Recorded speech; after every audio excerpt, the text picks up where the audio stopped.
Imaginez un instant vivre dans un monde où tout est incertain. Vous ne savez pas ce que demain vous réserve et pourtant, une voix mystérieuse vous appelle à tout quitter. Votre maison, votre famille, votre confort. Vous partez sans savoir où vous allez, simplement parce que cette voix promet quelque chose d'incroyable. Seriez-vous capable de le faire? C'est exactement ce qu'a fait Abraham, un homme ordinaire devenu le père de la foi. Abraham n'était pas un héros invincible. Il avait des doutes, des peurs et parfois même des erreurs. Mais ce qui le rend unique, c'est sa foi inébranlable dans un Dieu qu'il ne voyait pas, mais qu'il croyait profondément. Et c'est cette foi qui l'a conduit à vivre certaines des histoires les plus incroyables de la Bible. Mais attention, l'histoire d'Abraham n'est pas un simple conte. Elle est remplie de moments où l'espoir semble perdu, où le danger est proche, où les décisions prises changent tout. Imaginez-vous face à un test où vous devez offrir ce que vous avez de plus précieux, sans savoir si vous le reverrez. Un jour, c'est ce qu'Abraham a vécu, une histoire qui nous pousse à nous demander « Et si c'était moi ?» Aurais-je le courage de lui faire confiance? Préparez-vous à plonger dans une aventure qui traverse les générations, un récit de promesses impossibles, de miracles inattendus et d'épreuves qui feront battre votre cœur. Cette histoire n'est pas seulement celle d'un homme, mais une leçon pour tous ceux qui osent croire, même quand tout semble perdu. Alors, êtes-vous prêt à découvrir la vie d'Abraham, cet homme dont la foi a changé l'histoire? Attendez un instant, vous aimez les histoires des personnages bibliques et les enseignements qui transforment les vies? Si vous êtes ici, c'est que Dieu a un plan pour vous. Ne manquez pas cette opportunité d'approfondir sa parole. Abonnez-vous dès maintenant, activez la cloche et rejoignez-nous dans ce chemin de foi. Chaque semaine, nous partageons des contenus qui vous inspirent, vous fortifient et vous connectent au divin. Et n'oubliez pas de laisser un « j'aime ». C'est une façon de soutenir ce projet pour qu'ensemble, nous puissions toucher plus de cœurs. Cliquez maintenant, rejoignez cette communauté de foi et marchons ensemble dans ce voyage spirituel. Nous vous attendons, continuons l'histoire. Le légendaire appel de Dieu à Abraham. L'histoire d'Abraham, qui deviendra plus tard Abraham, commence dans la cité antique d'Ur des Chaldéens, située dans ce qui est aujourd'hui le sud de l'Irak. Abraham vivait là avec sa famille, entouré d'idoles et de croyances polythéistes, comme c'était courant à cette époque. Mais c'est précisément là, dans un monde rempli de confusion spirituelle, que la voix de Dieu se fait entendre pour la première fois à Abraham. Un jour, Dieu lui parle d'une manière claire et puissante. « Quitte ton pays, ta famille, et la maison de ton père, et va vers le pays que je te montrerai. » C'était une instruction audacieuse, pleine de promesses et de mystères. Dieu ne lui disait pas où il allait exactement, mais il promettait à Abraham quelque chose d'incroyable. « Je ferai de toi une grande nation, je te bénirai et je rendrai ton nom grand et tu seras une bénédiction. » Genèse 12, 2.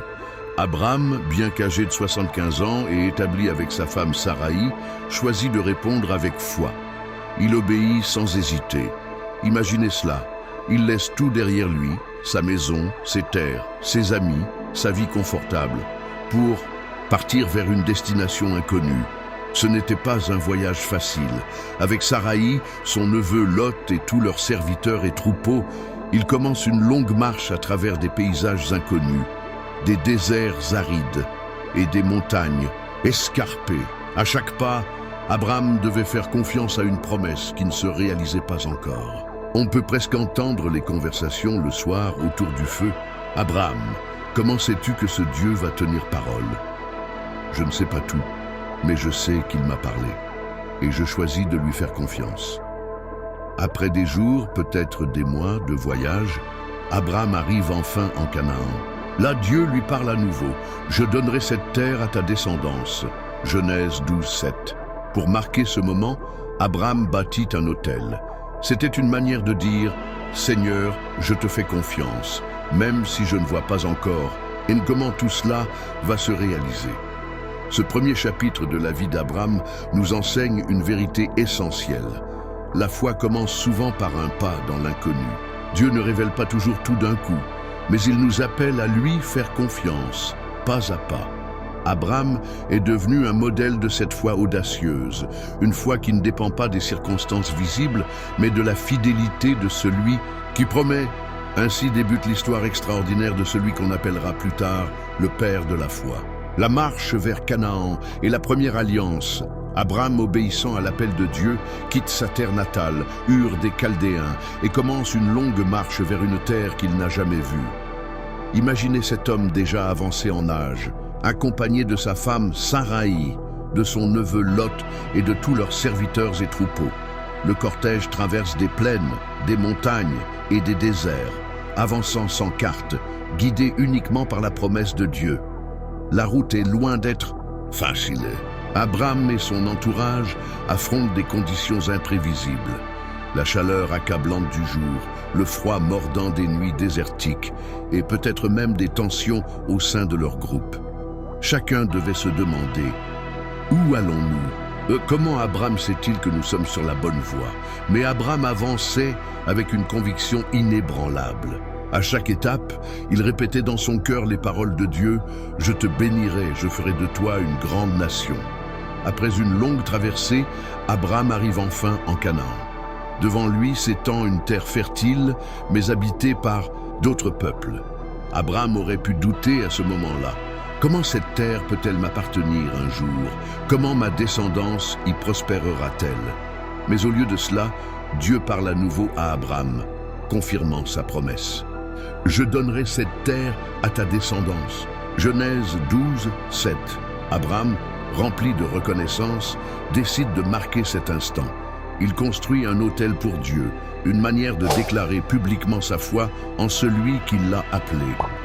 Imaginez Abraham agenouillé devant cet autel, une simple structure de pierre, priant avec sincérité et gratitude. « Seigneur, je ne sais pas comment tu réaliseras cela, mais je te fais confiance. » Ce moment n'est pas seulement une étape dans le voyage physique d'Abraham, mais une étape importante dans son voyage spirituel.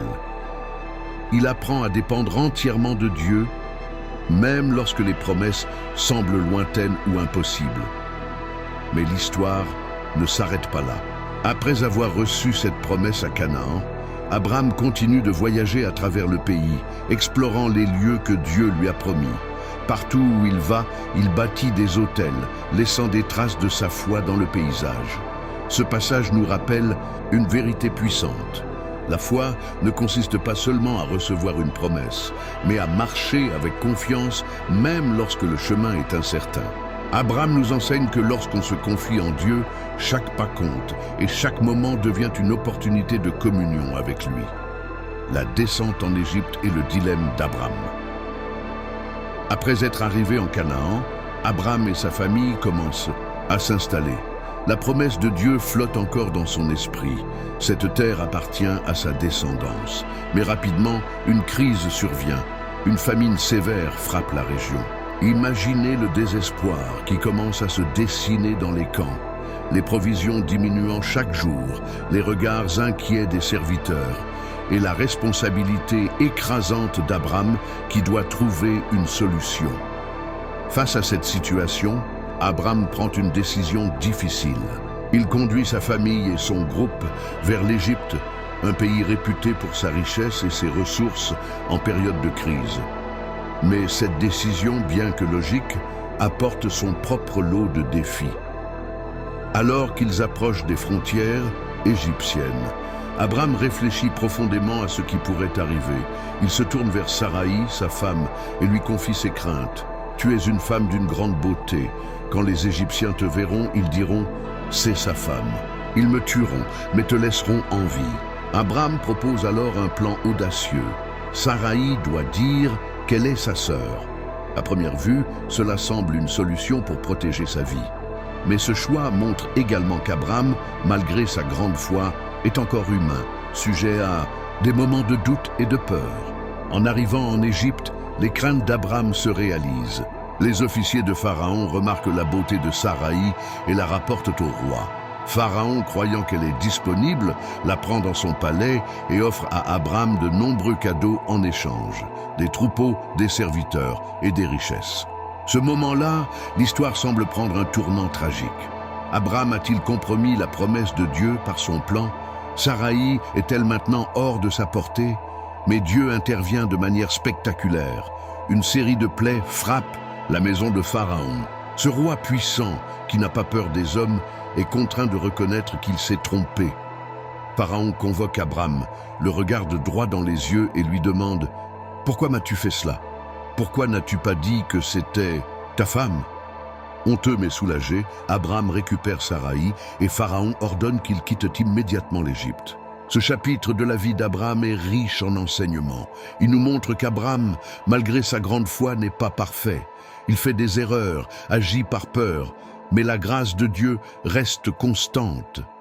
Même lorsque nous vacillons, Dieu reste fidèle à ses promesses et intervient pour nous remettre sur le bon chemin. Abraham quitte l'Égypte non seulement avec Saraï à ses côtés, mais aussi avec des richesses accrues, prêt à poursuivre son voyage dans la confiance renouvelée envers Dieu. Ce moment rappelle à chacun d'entre nous que, même dans nos faiblesses, Dieu est souverain et fidèle. La séparation entre Abraham et Lot, un acte de sagesse et de foi après être retourné d'Égypte avec Saraï et tout son groupe, Abraham se réinstalle dans la région de Canaan. Mais à ce moment de l'histoire, une nouvelle tension commence à émerger dans son entourage.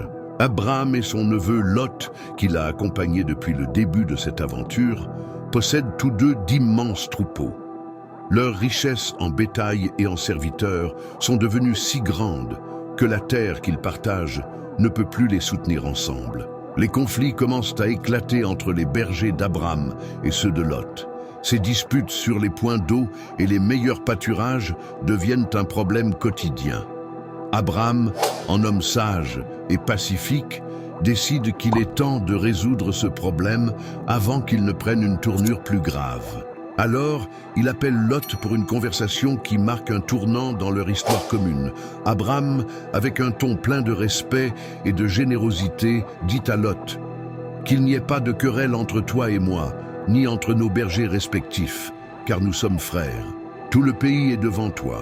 Séparons-nous, je te prie.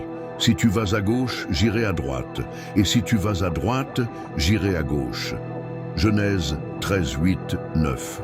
Cette proposition est remarquable pour plusieurs raisons. D'abord, Abraham est l'aîné, le chef du clan, et aurait pu exiger de Lot qu'il suive ses directives. Mais au lieu de cela, il laisse Lot choisir en premier, montrant une humilité et une foi profonde. Abraham ne s'accroche pas à ses droits, il s'accroche à la promesse de Dieu, croyant que, peu importe où il ira, Dieu le bénira. Lot, voyant l'opportunité, regarde autour de lui. Ses yeux se posent sur les plaines fertiles du Jourdain, une région verdoyante et bien arrosée, semblable à un jardin. Il choisit cette terre sans hésiter et s'installe près des villes de Sodome et Gomorrhe, connues pour leur corruption, mais qui semblent prospères. Abraham, quant à lui, reste en Canaan.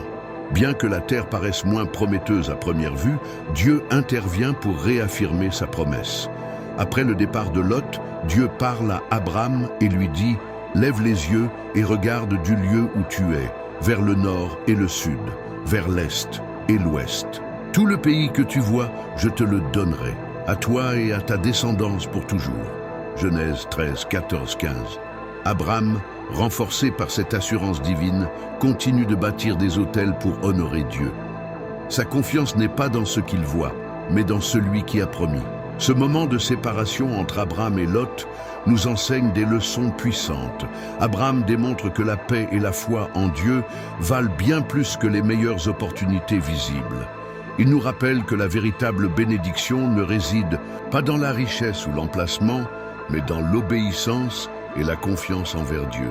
Quant à Lot, son choix basé uniquement sur l'apparence extérieure aura des conséquences importantes, mais cela fait partie d'une autre histoire. Abraham et la victoire contre les rois. Un acte de courage et de foi la paix relative qui suit. La séparation entre Abraham et Lot est bientôt troublée par un événement majeur. Une guerre éclate dans la région. 4 puissants rois menés par Kedorlaomer, roi d'Élam, se dressent contre une alliance de 5 autres rois, dont ceux de Sodome et Gomorrhe. Ces derniers, malgré leur nombre, sont vaincus. Les vainqueurs pillent les villes et capturent leurs habitants, y compris Lot, le neveu d'Abram, qui vivait à proximité de Sodome. Lorsqu'Abram apprend que son neveu a été pris captif, il ne reste pas indifférent.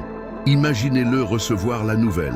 Un messager essoufflé arrive, racontant les ravages des armées ennemies et le sort de Lot. Pour beaucoup, la situation semblerait désespérée. Comment un homme comme Abram, un berger pacifique, pourrait-il affronter des rois puissants et leurs armées entraînées? Mais Abram, homme de foi et de courage, ne se laisse pas intimider. Il rassemble immédiatement les hommes de sa maison, 318 serviteurs nés chez lui, bien loin des milliers de soldats des armées ennemies. Cependant, Abram sait que sa force ne vient pas de ses nombres, mais de son Dieu qui lui a promis protection et bénédiction. Avec une stratégie brillante et une détermination inébranlable, Abram divise ses hommes et lance une attaque surprise de nuit contre les armées ennemies. Le chaos s'installe parmi les adversaires et la victoire est totale.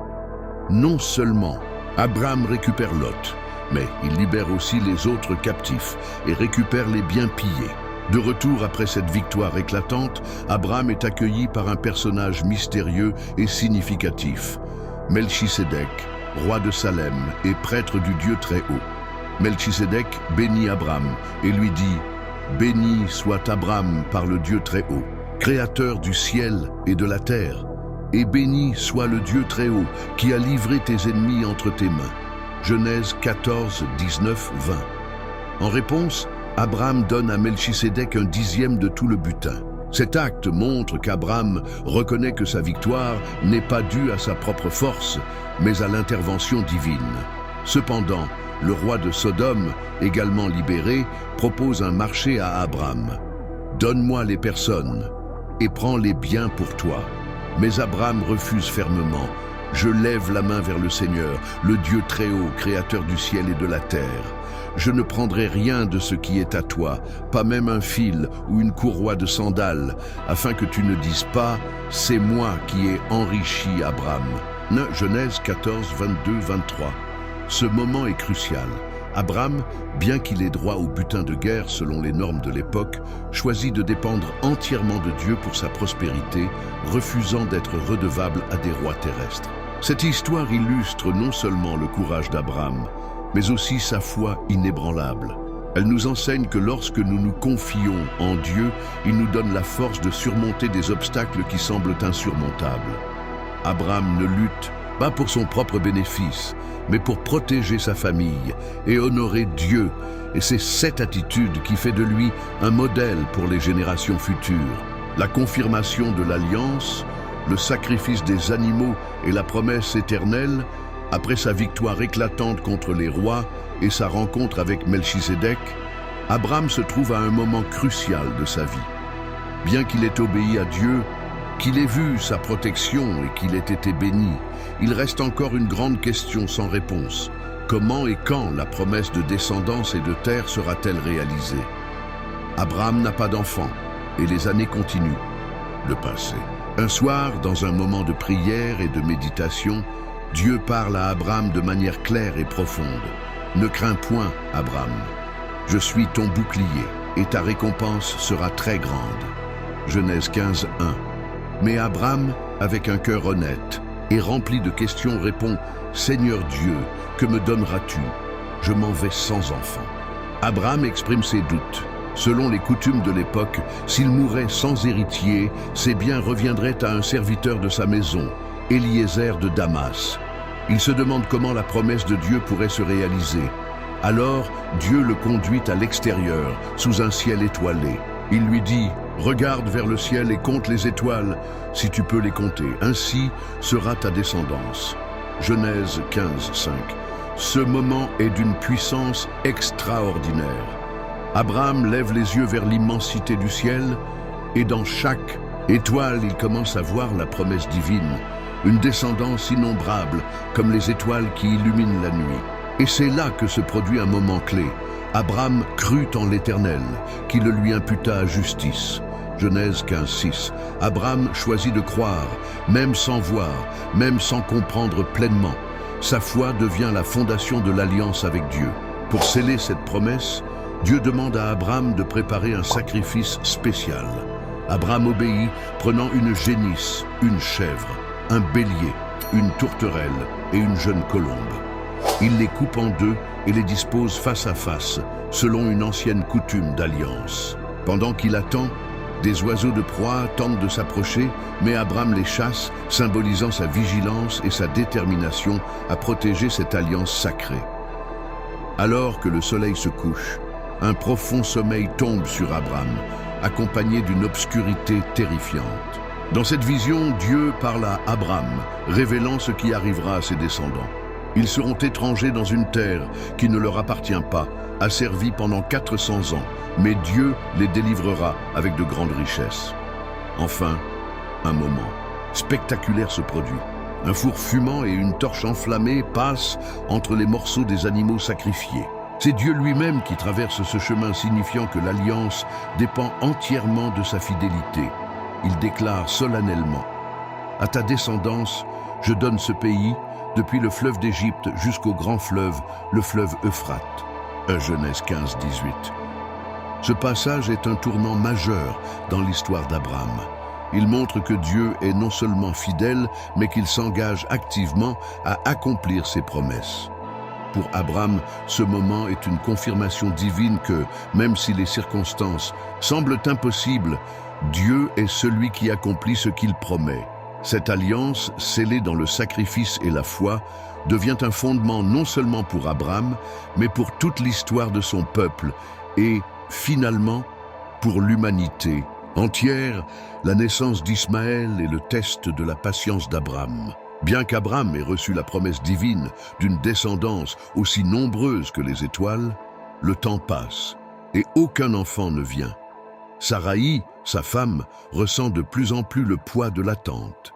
Elle est stérile et dans cette société où la descendance est essentielle, cela devient une épreuve difficile à porter. Imaginez les pensées qui traversaient son esprit. Et si je suis le problème? Et si la promesse de Dieu ne peut se réaliser à cause de moi? Un jour, Saraï propose une solution. Elle s'adresse à Abraham et lui dit: « Voici l'Éternel m'a rendu stérile. Va vers ma servante. Peut-être aurai-je par elle des enfants. » Genèse 16, 2. Dans leur culture, il n'était pas inhabituel pour une femme stérile de permettre à son mari d'avoir un enfant avec une servante qui serait ensuite considérée comme le sien. Mais cette décision, bien que culturellement acceptable, n'était pas le plan de Dieu. Abraham accepte la proposition de Saraï et il s'unit à Agar, la servante égyptienne. Peu de temps après, Agar tombe enceinte. Cependant, au lieu d'apporter la paix espérée, cette situation crée des tensions au sein de la famille. Agar commence à mépriser Saraï, se sentant désormais supérieure à elle, car elle porte l'enfant d'Abraham. Saraï, blessée et en colère, se plaint à Abraham. « L'injure qui m'est faite retombe sur toi. » Abraham, pour calmer la situation, laisse Saraï agir comme elle l'entend avec Agar. Saraï traite alors Agar durement, au point que cette dernière décide de fuir dans le désert. C'est dans ce moment de fuite et de désespoir qu'Agar rencontre l'ange de l'Éternel, près d'une source d'eau. Cet ange, qui parle avec autorité divine, lui dit: « Retourne vers ta maîtresse et humilie-toi sous sa main. Je multiplierai ta postérité et elle sera si nombreuse qu'on ne pourra la compter. » Il ajoute: « Tu es enceinte et tu enfanteras un fils, et tu lui donneras le nom d'Ismaël, car l'Éternel t'a entendu dans ton affliction. » Genèse 16, 11. Agar, réconfortée et encouragée par cette rencontre divine, retourne chez Abraham et Saraï. Elle donne naissance à un fils, qu'Abraham nomme Ismaël. À ce moment-là, Abraham a 86 ans. Bien que la naissance d'Ismaël semble être une réponse à l'attente d'Abraham, ce n'est pas encore l'accomplissement de la promesse divine. Cette partie de l'histoire révèle plusieurs vérités profondes. Elle montre la tension entre l'impatience humaine et le timing parfait de Dieu. Abraham et Saraï, bien qu'ayant foi en Dieu, tentent de résoudre le problème par leurs propres moyens. Mais cela crée plus de complications que de solutions. Pourtant Dieu, dans sa grâce, prend soin d'Agar et d'Ismaël, montrant qu'il est attentif même aux marginalisés et aux oubliés. Le chapitre de la naissance d'Ismaël nous rappelle que, même lorsque nous prenons des détours, Dieu reste fidèle à son plan. La promesse de Dieu à Abraham est toujours en cours et l'histoire continue de progresser vers son accomplissement final. Le changement de nom et la promesse d'un fils, une nouvelle page dans l'histoire d'Abraham des années, ont passé depuis la naissance d'Ismaël. Et Abraham, bien qu'il ait vu Dieu agir à de nombreuses reprises, vit toujours dans l'attente de l'accomplissement de la promesse. À ce moment de l'histoire, Abraham a 99 ans. La promesse de descendance semble encore plus improbable, mais c'est précisément à cet instant que Dieu intervient à nouveau, apportant une révélation majeure. Un jour, Dieu se manifeste à Abraham avec des paroles puissantes. « Je suis le Dieu Tout-Puissant. Marche devant moi et sois intègre. J'établirai mon alliance entre moi et toi et je te multiplierai à l'extrême. » Genèse 17, 1-2. Face à la présence de Dieu, Abraham tombe le visage contre terre, un geste d'humilité totale. Alors Dieu fait une déclaration extraordinaire. Il change son nom. « Tu ne seras plus appelé Abraham, mais ton nom sera Abraham, car je te rends père d'une multitude de nations. » Genèse 17, 5. Ce changement de nom est lourd de sens. Abraham signifie « père élevé », mais Abraham signifie « père d'une multitude ». C'est une déclaration prophétique que Dieu est sur le point de faire l'impossible. Transformer un homme sans enfant avec sa femme légitime en l'ancêtre de nations entières. Dieu poursuit en promettant que l'alliance qu'il établit avec Abraham sera éternelle, non seulement avec lui, mais aussi avec sa descendance après lui.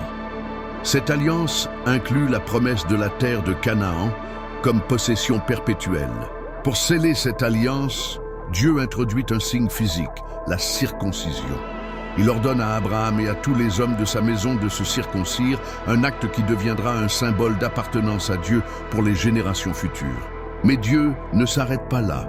Il fait une annonce encore plus surprenante. Quant à Saraï, ta femme, tu ne l'appelleras plus Saraï, mais son nom sera Sarah. Je la bénirai et elle te donnera un fils. Genèse 17, 15, 16. Imaginez la réaction d'Abraham en entendant cela.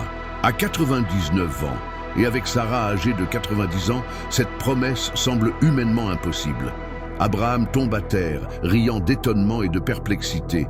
Il dit en lui-même, naîtrait-il un fils à un homme de 100 ans? Et Sarah, âgée de 90 ans, enfanterait-elle? Genèse 17, 17. Malgré son rire, Abraham croit toujours que Dieu est capable de faire l'impossible. Il plaide pour Ismaël, son fils né d'Agar, demandant que Dieu le bénisse aussi. Et Dieu, dans sa grâce, répond, « Oui, je bénirai Ismaël, mais mon alliance, je l'établirai avec Isaac, que Sarah t'enfantera à cette époque-ci l'année prochaine. » Genèse 17, 21.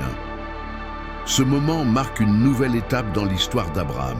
Il ne s'agit plus seulement d'une promesse générale de descendance, mais d'une promesse spécifique. Un fils, Isaac, naîtra de Sarah, accomplissant le plan de Dieu de manière miraculeuse. Rempli de foi et d'obéissance, Abraham agit immédiatement. Il circoncit tous les hommes de sa maison, lui-même inclus, comme Dieu l'a commandé.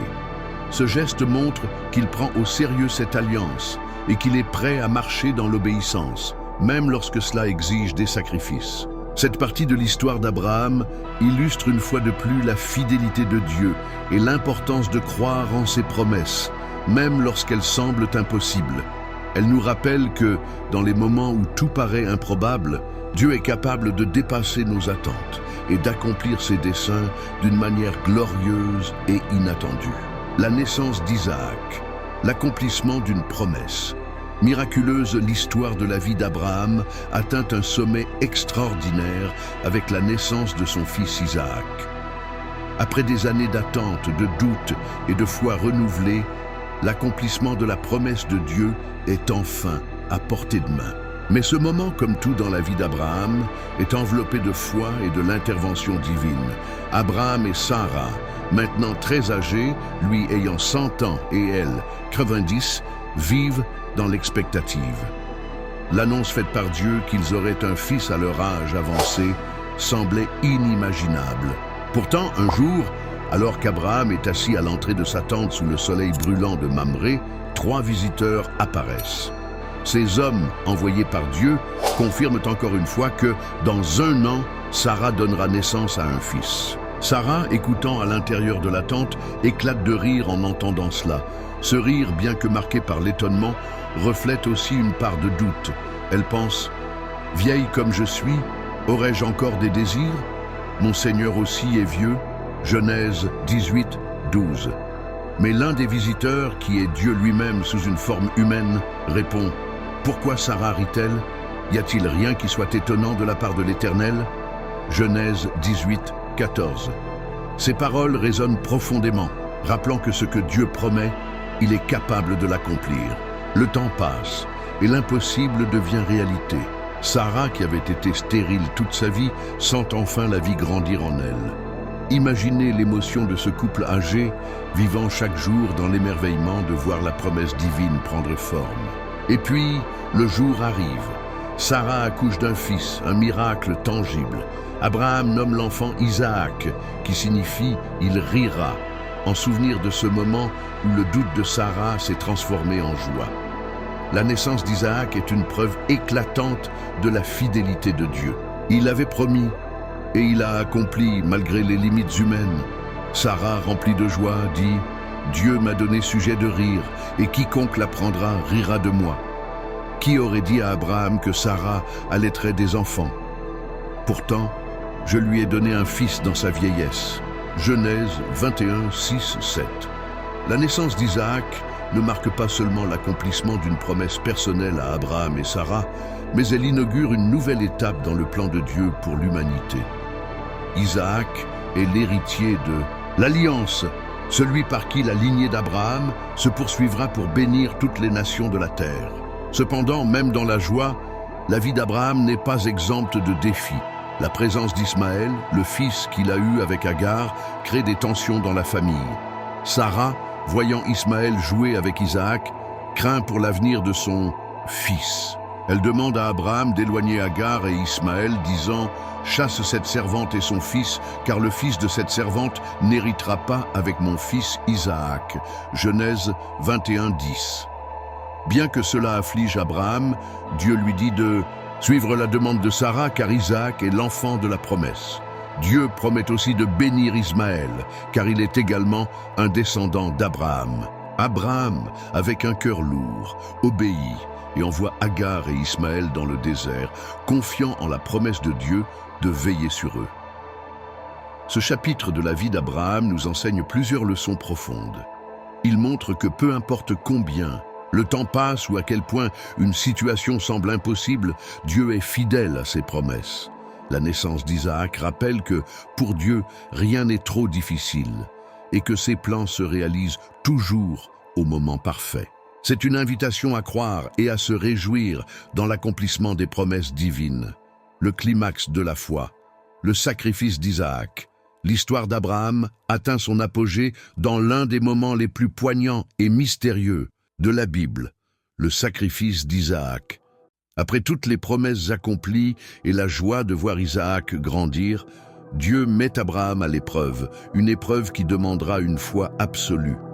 Un jour, Dieu appelle Abraham et lui donne une instruction qui semble inimaginable. « Prends ton fils, ton unique, celui que tu aimes, Isaac, et va-t'en au pays de Morija. Là, offre-le en holocauste, sur l'une des montagnes que je te dirai. » Genèse 22, 2. Imaginez le choc d'Abraham. Isaac n'est pas seulement son fils bien-aimé, il est l'accomplissement de la promesse de Dieu, l'héritier de l'Alliance. Comment ce commandement peut-il se concilier avec la promesse divine? Pourtant, Abraham, fort de sa foi inébranlable, ne pose aucune question. Il se lève tôt le lendemain, prépare un âne, prend du bois pour le sacrifice et part avec Isaac et 2 serviteurs en direction de la montagne. Pendant 3 jours, ils voyagent en silence. Chaque pas devait peser lourd dans le cœur d'Abraham, mais il continue. Lorsqu'ils approchent de la montagne, Abraham dit à ses serviteurs « Restez ici avec l'âne. Moi et l'enfant, nous irons jusque-là pour adorer, puis nous reviendrons vers vous. Genèse 22, 5. Ces paroles sont révélatrices.